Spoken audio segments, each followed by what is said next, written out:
എന്തായി? എന്തെങ്കിലും തെളിവുണ്ടായോ? ആം ആദ്മി പാർട്ടിയുടെ മുഖ്യമന്ത്രി 3 പ്രാവശ്യം മുഖ്യമന്ത്രിയായിട്ടുള്ള അരവിന്ദ് കെജ്രിവാളിനെ പിടിച്ച് ജയിലിലിടാൻ വേണ്ടിയിട്ട് ചോദ്യം ചെയ്യാൻ വേണ്ടിയിട്ട് വിളിച്ചുകൊണ്ടിരിക്കുകയാണ്. 3 പ്രാവശ്യമായിട്ട് അയാളെ ചോദ്യം ചെയ്യാൻ വേണ്ടിയിട്ട് വിളിച്ചു. എത്ര കോൺഗ്രസ് നേതാക്കന്മാരെ വിളിച്ചു, DK ശിവകുമാറിനെ വിളിച്ചു, അങ്ങനെ എത്ര പേര്. ഞാൻ അതിന്റെ കണക്കിലേക്ക് പോകും. അല്ല, പിണറായി വിജയന്റെ മകളെ പൂട്ടാൻ ഞാൻ അടിസ്ഥാനപരമായി ചോദിക്കുന്ന ഒരു ചോദ്യം, പിണറായി വിജയന്റെ മകളെ പൂട്ടാൻ എന്തിനാണ് ഇനി ഒരു അന്വേഷണം? പോക്കറ്റിൽ കിടക്കുന്ന CPM വോട്ട് തങ്ങളുടെ പോക്കറ്റിലേക്ക് ആക്കാന്നുള്ള ആന മണ്ടത്തരമാണ് ഈ BJP-ക്കാരുടെ. ഏത് ലോകത്താണ് BJP-ക്കാരുടെ? പത്രികയും ഷാജാൻ മുഖ്യമന്ത്രിയുടെ മകൾ വീണ വിജയനെതിരെ ഇപ്പൊ കേന്ദ്രം അന്വേഷണം പ്രഖ്യാപിച്ചിരിക്കുകയാണ് മാസപ്പടി വിവാദത്തിൽ. ഇതിനു മുമ്പും ഒരു അന്വേഷണം നടന്നിട്ടുണ്ട്, സ്വർണ്ണക്കടത്ത്. ആ അന്വേഷണം ഇപ്പൊ എവിടെ നിൽക്കുകയാണ്? ഇത് ശരിക്കും ഈ BJP-യും CPM-ഉം തമ്മിൽ ഒത്തുകളിക്കുകയാണ് എന്നുള്ളതിന്റെ ഏറ്റവും പ്രധാനപ്പെട്ട ഉദാഹരണമാണ് ഇന്നിപ്പോ വന്നിരിക്കുന്ന ഈ അന്വേഷണം. ഇത് മുഖ്യമന്ത്രിയുടെ മകൾക്കെതിരെ കോർപ്പറേറ്റ് മന്ത്രാലയം പ്രഖ്യാപിച്ചിരിക്കുന്ന ഒരു അന്വേഷണമാണ്. ഈ അന്വേഷണത്തിന്റെ കാലാവധി 4 മാസമാണ് എന്നാണ് ഞാൻ അറിയുന്നത്. 4 മാസം എന്ന് പറഞ്ഞാൽ തെരഞ്ഞെടുപ്പ് കഴിയുമ്പോൾ, ലോക്സഭാ തെരഞ്ഞെടുപ്പ് കഴിയുമ്പോൾ. കാരണം ഇപ്പൊ ജനുവരി കഴിഞ്ഞ് ഫെബ്രുവരി, മാർച്ച്, ഏപ്രിൽ, മെയ്, എത്ര കൃത്യമായിട്ടാണ് ഇവർ തമ്മിലുള്ള ഒത്തുകളി നിങ്ങൾ നോക്കിയേ. അതായത് തെരഞ്ഞെടുപ്പ് കഴിയുന്നിടം വരെ ഒന്നും സംഭവിക്കരുത്. മനസ്സിലായില്ലേ? അതിനുവേണ്ടിയുള്ള ഒരു അന്വേഷണമാണിത്. ഇത് പ്രഖ്യാപിച്ചിരിക്കുന്നത് എന്തിനാന്ന് വെച്ച് കഴിഞ്ഞാൽ, പിണറായി വിജയൻ BJP എന്ത് പറയുന്നു, BJP ഇരിക്കാൻ പറഞ്ഞാൽ പിണറായി വിജയൻ കിടക്കണം, BJP ഇരിക്കാൻ പറഞ്ഞാൽ പിണറായി വിജയൻ കിടന്ന് ഉരുളണം. ആ ഒറ്റ ലക്ഷ്യം വെച്ചുകൊണ്ട് ലോക്സഭാ തെരഞ്ഞെടുപ്പിൽ പിണറായി വിജയന്റെ പെട്ടിയിൽ നിന്ന് കുറെ CPM വോട്ടുകൾ BJP-ക്ക് കിട്ടുമോ എന്നുള്ള ഒരൊറ്റ ലക്ഷ്യം മാത്രം വെച്ചുകൊണ്ടിട്ടിരിക്കുന്ന അന്വേഷണമാണ്. ഈ അന്വേഷണത്തിൽ നിന്ന് പകൽ പോലെ വ്യക്തമാകുന്നത് BJP-യും CPM-ഉം തമ്മിൽ പരസ്യ ബന്ധത്തിലാണ് എന്നുള്ളതാണ്. ഒന്ന്. ഇനി താങ്കൾ ചോദിച്ച ചോദ്യം, താങ്കൾ സ്വർണ്ണക്കള്ളക്കടത്തിനെ കുറിച്ച് ചോദിച്ചു. അപ്പൊ സ്വർണ്ണക്കള്ളക്കടത്തിനെ കുറിച്ച് ചോദിച്ചുകൊണ്ട് നമുക്ക് സ്വർണ്ണക്കള്ളക്കടത്തുമായി ബന്ധപ്പെട്ട അന്വേഷണത്തെ കുറിച്ച് ഒന്നുകൂടി ഓർമ്മിക്കാൻ നമുക്ക് കഴിഞ്ഞു എന്നത് മാത്രമാണ് അതിലൂടെ ഉണ്ടായിട്ടുള്ള നേട്ടം. 2020-ലാണ് സ്വർണ്ണക്കള്ളക്കടത്ത് സ്വർണം പിടിക്കുന്നത്. 30 കിലോ സ്വർണം തിരുവനന്തപുരത്ത് എയർപോർട്ടിൽ നിന്ന് പിടിക്കുന്നത്. ഞാൻ ഈ BJP-ക്കാരനോടും പ്രത്യേകിച്ച് എനിക്ക് ചോദിക്കാനുള്ളത്, ഇവിടെയുള്ള ചെറുകിട BJP, എനിക്ക് നരേന്ദ്രമോദിയോടും അമിത്ഷയോടുമാണ് എനിക്ക് ഇതിനകത്ത് ചോദിക്കാനുള്ളത്. ഞാൻ ചോദിക്കാൻ ആരുമല്ല, പക്ഷെ പോരെന്നുള്ളതിനെ ഞാൻ ചോദിക്കാം. എവിടെ പോയി ഈ സ്വർണ്ണക്കള്ളക്കടത്തിന്റെ അന്വേഷണം? പ്രധാനമന്ത്രി നരേന്ദ്രമോദി ഏതാണ്ട് 1 വർഷങ്ങൾക്ക് മുമ്പ് യുവം എന്നും പറഞ്ഞിട്ട്, ഇപ്പൊ ഈ മഹിളകളെ അഭിസംബോധനയാണ് വന്നതെങ്കിൽ 1 വർഷം മുമ്പ് ചെറുപ്പക്കാരെ അഭിസംബോധന ചെയ്യാൻ വന്നപ്പോഴും ഇവിടെ സ്വർണ്ണക്കള്ളക്കടത്ത് നടക്കുന്നുണ്ടെന്ന് എല്ലാവർക്കും അറിയാമെന്ന് പറഞ്ഞിട്ട് അയാൾ പോയി. എന്നിട്ട് ഇപ്പൊ വന്നിട്ട് പ്രധാനമന്ത്രി പറയുകയാണ് സ്വർണ്ണക്കള്ളക്കടത്ത് ഏത് ഓഫീസുമായി ബന്ധപ്പെട്ടാണ് നടക്കുന്നത് എന്ന് എല്ലാവർക്കും അറിയാമെന്ന്. എങ്ങനെയുണ്ട്? എല്ലാവർക്കും അറിയാമെന്ന് എന്ന് പറഞ്ഞാൽ എല്ലാവർക്കും അറിയാമെന്നാണ് അതിന്റെ അർത്ഥം. എന്ന് പറഞ്ഞാൽ പ്രധാനമന്ത്രിക്കും അറിയാം, അമിത്ഷായ്ക്കും അറിയാം, ED-ക്കും അറിയാം, എല്ലാവർക്കും അറിയാമെന്നുള്ള അതിന്റെ അർത്ഥം. അങ്ങനെ എല്ലാവർക്കും അറിയാമെങ്കിൽ ബഹുമാനപ്പെട്ട നരേന്ദ്രമോദി അങ്ങനെ അറിയാവുമ്പോൾ അത് ആർക്കാണെന്ന് അറിയാമെങ്കിൽ അതിന്റെ പ്രതിയെ പിടിച്ച് അഴിക്കുള്ളിലാക്കിയാൽ പോരെ നിങ്ങൾക്ക്? അപ്പൊ ഇതുപോലെ പരിഹാസ്യരാവുകയാണ് ഈ BJP-ക്കാരന്മാര്. മനസ്സിലായില്ലേ? വടക്കേ ഇന്ത്യയിലൊക്കെ ഒരു തെളിവ് പോലും ഇല്ലാതെ ഒരുപാട് കോൺഗ്രസ് നേതാക്കന്മാരെ പിടിച്ചകത്തിട്ടിട്ടുണ്ട്. P. ചിദംബരത്തിനെ 105 ദിവസം പിടിച്ചകത്തിട്ടു. എന്തായി? എന്തെങ്കിലും തെളിവുണ്ടായോ? ആം ആദ്മി പാർട്ടിയുടെ മുഖ്യമന്ത്രി 3 പ്രാവശ്യം മുഖ്യമന്ത്രിയായിട്ടുള്ള അരവിന്ദ് കെജ്രിവാളിനെ പിടിച്ച് ജയിലിലിടാൻ വേണ്ടിയിട്ട് ചോദ്യം ചെയ്യാൻ വേണ്ടിയിട്ട് വിളിച്ചുകൊണ്ടിരിക്കുകയാണ്. 3 പ്രാവശ്യമായിട്ട് അയാളെ ചോദ്യം ചെയ്യാൻ വേണ്ടിയിട്ട് വിളിച്ചു. എത്ര കോൺഗ്രസ് നേതാക്കന്മാരെ വിളിച്ചു, DK ശിവകുമാറിനെ വിളിച്ചു, അങ്ങനെ എത്ര പേരെ വിളിച്ചു. ഞാൻ അതിന്റെ കണക്കിലേക്കൊന്നും പോകുന്നില്ല. ഇവിടെ മുഖ്യമന്ത്രി പിണറായി വിജയനെതിരെ സ്വർണ്ണക്കള്ളക്കടത്ത് കേസിലും ഡോളർ കള്ളക്കടത്ത് കേസിലും ലൈഫ് മിഷൻ കോഴ കേസിലും മാസപ്പടി കേസിലും ഒക്കെ തെളിവുകളുടെ ഒരു മലയുണ്ടായിട്ട് പോലും പിണറായി വിജയനോട് 4 ചോദ്യം പോലും ചോദിക്കാത്ത BJP-ക്കാര് എന്റെ അഭിപ്രായത്തിൽ അടുത്ത ലോക്സഭാ തെരഞ്ഞെടുപ്പിൽ മത്സരിക്കരുതെന്നാണ് ഞാൻ പറഞ്ഞത്. അവർക്ക് അതിനുള്ള യോഗ്യത പോലുമില്ല.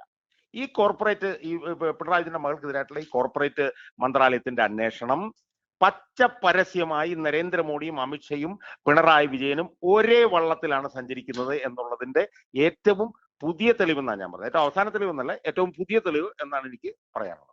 അന്വേഷണത്തിന് പ്രത്യുപകാരമായി BJP-ക്ക് കേരളത്തിൽ സീറ്റ് കിട്ടും തോന്നുന്നുണ്ടോ? അല്ല, BJP-ക്ക് കേരളത്തിൽ സീറ്റ് കിട്ടണമെന്നുണ്ടെങ്കിൽ വോട്ടർമാർ വോട്ട് ചെയ്താലേ പറ്റുള്ളൂ. പക്ഷേ BJP-ക്ക് സീറ്റ് കിട്ടാൻ വേണ്ടിയിട്ടുള്ള ഒരു കുരുക്ക്, അതായത് ഈ മണ്ടന്മാരായിട്ടുള്ള BJP-ക്കാർ എന്താ വിചാരിക്കുന്നത് അറിയാവോ? ഈ മണ്ടന്മാരായിട്ടുള്ള BJP-ക്കാർ വിചാരിക്കുന്നത് പിണറായി വിജയന്റെ പെട്ടിയിലാണ് CPM-ന്റെ വോട്ട് മുഴുവൻ കിടക്കുന്നതെന്നാണ്. അല്ല, CPM-ന്റെ വോട്ട് പിണറായി വിജയന്റെ ഫിക്സഡ് ഡെപ്പോസിറ്റ് അല്ല എന്നുള്ള എലിമെന്ററി ആയിട്ടുള്ള ആ കാര്യം, അതായത് നേഴ്സറി പിള്ളേർക്ക് പോലും മനസ്സിലാകുന്ന കാര്യം ഈ മോഡിക്കും അമിത്ഷായ്ക്കും ഈ സുരേന്ദ്രനൊന്നും മനസ്സിലായിട്ടില്ല. അവരിപ്പോഴും വിചാരിക്കുന്നത് എന്താണെന്നറിയാമോ?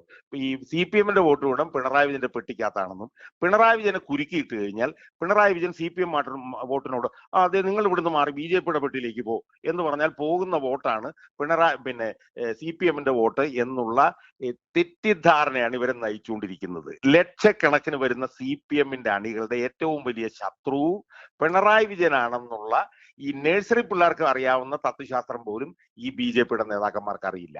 അവർ വിചാരിക്കുന്നത് പിണറായി വിജയന്റെ മകൾക്കെതിരെ ഒരു അന്വേഷണം പ്രഖ്യാപിച്ച് 4 മാസത്തേക്കുള്ള അന്വേഷണം പ്രഖ്യാപിച്ചാൽ പിണറായി വിജയൻ ചുരുണ്ടുകൂടി പിണറായി വിജയന്റെ പെട്ടി കിടക്കുന്ന CPM-ന്റെ വോട്ടെല്ലാം എടുത്ത് സുരേഷ് ഗോപിയുടെ പെട്ടിയിലോട്ട് ഇടുമെന്നാണ് അവർ ധരിച്ചു വെച്ചിരിക്കുന്നത്. അത് ഹിമാലയൻ മണ്ടത്തരവും ആന മണ്ടത്തരവുമാണ്. CPM-ഉം BJP-യും തമ്മിലുള്ള ഈ ഒത്തുകളി ഏറ്റവും നന്നായി അറിയാവുന്നവര് CPM-ന്റെ അണികളാണ്. അതുകൊണ്ട് ഈ കൂട്ടിക്കൊടുപ്പ് കൊണ്ടൊന്നും CPM-ന്റെ ഒരു വോട്ട് പോലും, കാരണം പിണറായി വിജയൻ അല്ലല്ലോ വോട്ട് ചെയ്യുന്നത്, സാധാരണ പാവപ്പെട്ടവനാണല്ലോ വോട്ട് ചെയ്യുന്നത്. അവന് പിണറായി വിജയൻ ആരാണെന്ന് അറിയാം. അവൻ എങ്ങനെയെങ്കിലും പിണറായി വിജയനെ കേരളത്തിൽ നിന്ന് ഒഴിവാക്കാൻ വേണ്ടിയിട്ടാണ് അവർ രാവും പോലും ശ്രമിച്ചുകൊണ്ടിരിക്കുന്നത്. അതിന്റെ ഇടയിൽ പിണറായി വിജയനുമായിട്ട് കൂട്ടിക്കൊടുത്താൽ സുരേഷ് ഗോപിയെ വിജയിപ്പിക്കാന്നൊക്കെ ഉള്ള ഈ BJP-ക്കാരുടെ ഈ ബുദ്ധി അവരുടെ തലയിലാണോ അതോ ഈ ബുദ്ധി ഈ ശരീരത്തിന്റെ വേറെ വല്ല ഭാഗത്താണോ ഇരിക്കുന്നത് എന്നാണ് എനിക്ക് തോന്നിയിട്ടുള്ളത്. ഈ അന്വേഷണം ഇപ്പൊ 4 മാസത്തേക്കാണ്. മെയ്യിലാണ് അടുത്ത ലോക്സഭയുടെ സർക്കാർ അധികാരത്തിൽ വരുന്നത്. ആ സമയത്ത് കേരളത്തിൽ BJP-ക്ക് ഒരു സീറ്റ് പോലും കിട്ടില്ലെങ്കിൽ ഈ അന്വേഷണത്തിൽ പിണറായിയുടെ മകളെ പൂട്ടാനല്ലേ സർക്കാർ ശ്രമിക്കുള്ളൂ? ഇല്ല, പിണറായി വിജയന്റെ മകളെ പൂട്ടാൻ അടിസ്ഥാനപരമായി ഞാൻ ചോദിക്കുന്ന ഒരു ചോദ്യം, പിണറായി വിജയന്റെ മകളെ പൂട്ടാൻ എന്തിനാണ് ഇനി ഒരു അന്വേഷണം? മാസങ്ങൾക്ക് മുമ്പ് വന്ന ഇൻകം ടാക്സ് ഇന്ററിം സെറ്റിൽമെന്റ് ബോർഡിന്റെ 75 പേജുള്ള ക്വാസി ജുഡീഷ്യൽ ബോഡിയുടെ വിധിന്യായത്തിലെ ഫൈൻഡിങ്സ് അല്ലേ കിടക്കുന്നത് പിണറായി വിജയന്റെ മകൾക്കെതിരെ. അവർക്ക് 1,72,00,000 രൂപ ഒരു പണിയും ചെയ്യാതെ കരിമണൽ കർത്താവിന്റെ CMRL എന്ന് പറഞ്ഞ കമ്പനിയിൽ നിന്ന് ആ 4 വർഷം കൊണ്ട് കൊടുത്തു എന്നുള്ള ഫൈൻഡിങ് അല്ലേ കിടക്കുന്നത്, അലിഗേഷൻ അല്ലല്ലോ. ഇപ്പൊ സ്വർണ്ണക്കള്ളക്കടത്തും ഡോളർ കള്ളക്കടത്തും ഒക്കെ വേണമെങ്കിൽ CPM-ന്റെ അന്തം കമ്പനികൾക്ക് വേണമെങ്കിൽ ആരോപണങ്ങളാണെന്ന്. ഇത് കണ്ടെത്തലല്ലേ, ഫൈൻഡിങ് അല്ലേ. ആ ഫൈൻഡിങ്ങിന് മേൽ എന്തന്വേഷണം ഇനി നടത്താനുള്ളത്?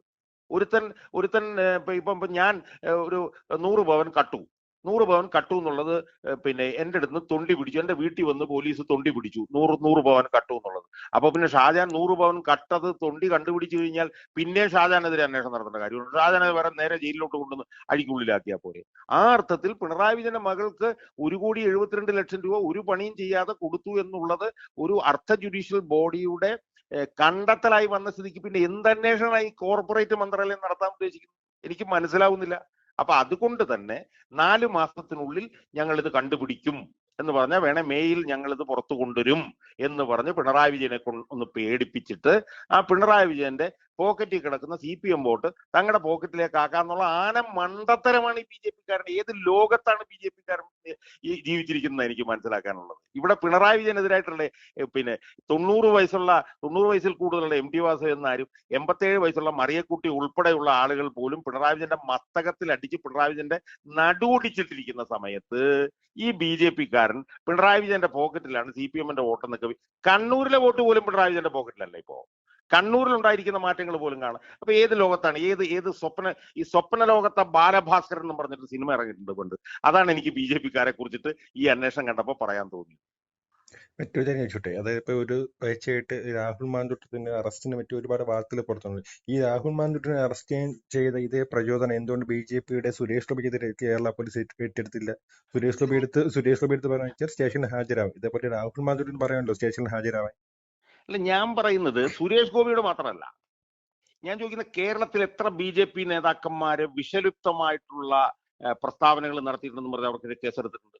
ശൈലജ ടീച്ചർ മുതൽ K. സുരേന്ദ്രൻ മുതൽ V. സുരേന്ദ്രൻ മുതൽ AN രാധാകൃഷ്ണൻ മുതൽ തിരുവനന്തപുരത്തുള്ള എന്തോ ഒരു സുരേഷ് എന്ന് പറഞ്ഞ ഒരാൾ മുതൽ എത്രയോ പേർക്കെതിരെ വിഷലിപ്തമായിട്ടുള്ള വർഗീയ കലാപം ഉണ്ടാക്കാൻ ഉദ്ദേശിച്ചുകൊണ്ടുള്ള പ്രസ്താവന ഇറക്കിയിട്ടുണ്ടെന്ന് പറഞ്ഞ് എത്ര പേർക്കെതിരെ കേസെടുത്തിട്ടുണ്ട് ഈ പിണറായി വിജയൻ. ഇപ്പൊ സുരേഷ് ഗോപിയെ മാത്രമല്ല, ഏതെങ്കിലും ഒരു BJP നേതാക്കളുടെ രോമത്തെ തൊടാനുള്ള നട്ടല് പിണറായി വിജയനുണ്ടോ? ഇനി രാഹുൽ മാങ്കൂട്ടത്തിനെതിരെ കേസെടുത്തു. രാഹുൽ മാങ്കൂട്ടത്തിനെതിരെ കേസെടുത്തെന്ന് പറഞ്ഞാൽ എന്ത് യുക്തിയാ ഉള്ളത്? അയാൾ ഒരിടത്തും പട്ടിക കൊണ്ട് ആരുടെയും തലക്കിട്ടടിക്കുന്നൊന്നും പുറത്തു വന്നിട്ടില്ല. അയാൾ സമരം നടന്നപ്പോൾ സമരത്തിന് നേതൃത്വം കൊടുത്ത് അവിടെ നിന്നു. ഇന്നിപ്പോ ഷാഫി പറമ്പലിന്റെ ഫേസ്ബുക്ക് പോസ്റ്റ് കിടപ്പുണ്ട്. ഷാഫി പറമ്പൽ നേതൃത്വം നൽകിയ കേസിൽ ഷാഫി പറമ്പലിനെ 1-ാം പ്രതിയായി കേസെടുക്കുന്നു. എം വി ഗോവിന്ദൻ പിന്നെ നേതൃത്വം കൊടുക്കുന്ന രാജ്ഭവൻ മാർച്ചിൽ കണ്ടാൽ അറിയാവുന്നവർക്കെതിരെ കേസെടുത്തു. മനസ്സിലായില്ലേ? അപ്പൊ ഇവിടെയുള്ള പ്രശ്നം എന്ന് വെച്ചാൽ ഇവിടെ പിന്നെ CPM-ന്റെ കോടാലി കൈയായി കോൺഗ്രസ് മാറിയിരിക്കുന്നു. CPM-കാർ തന്നെ പറയുന്നു ഞങ്ങളുടെ പോലീസാണ്, ഞങ്ങളുടെ പോലീസാണ്. പക്ഷെ ഇവിടുത്തെ നാണം കെട്ട പ്രതിപക്ഷ നേതാക്കന്മാർക്ക്, പ്രതിപക്ഷക്കാർക്ക് ഇവിടെ അതിനെ എതിർക്കാനുള്ള നട്ടലില്ല. ഇവിടെ 90 കഴിഞ്ഞ MT വാസുദേവൻ നായരും 86 വയസ്സ് കഴിഞ്ഞ മറിയക്കുട്ടിയും കാണിക്കുന്ന ഒരു പോരാട്ട വീറ് പോലും കാണിക്കാൻ ഇവിടെ പിന്നെ 58 വയസ്സുള്ള VD സതീശനും 59 വയസ്സുള്ള K സുരേന്ദ്രനും കഴിയുന്നില്ല. അതാണ് ഇവിടുത്തെ ഗതികേട്. അപ്പോൾ പറഞ്ഞിട്ട് കാര്യമില്ല. അപ്പൊ ഇതിൽ നിന്നെല്ലാം മനസ്സിലാക്കുന്നത് പിണറായി വിജയന് കിടക്കുന്നത് BJP-യുടെ ചവിട്ടടിയിലാണ്. BJP ഇരിക്കാൻ പറഞ്ഞാൽ കിടക്കുകയും BJP നിൽക്കാൻ പറഞ്ഞാൽ കിടന്ന് ഉരുളുകയും ചെയ്യുകയാണ് പിണറായി വിജയൻ. അതാണ് ഇവിടുത്തെ അതിന്റെ ഏറ്റവും പുതിയ ഉദാഹരണമാണ് ഈ പറഞ്ഞതുപോലെ ഇവർ തമ്മിലുള്ള ഒത്തുകളിയുടെ ഏറ്റവും പരസ്യമായിട്ടുള്ള തെളിവാണ് ഇന്ന് പിണറായി വിജയന്റെ മകൾക്കെതിരെ വന്നിരിക്കുന്ന അന്വേഷണം എന്നാണ് എനിക്ക് പറയാൻ.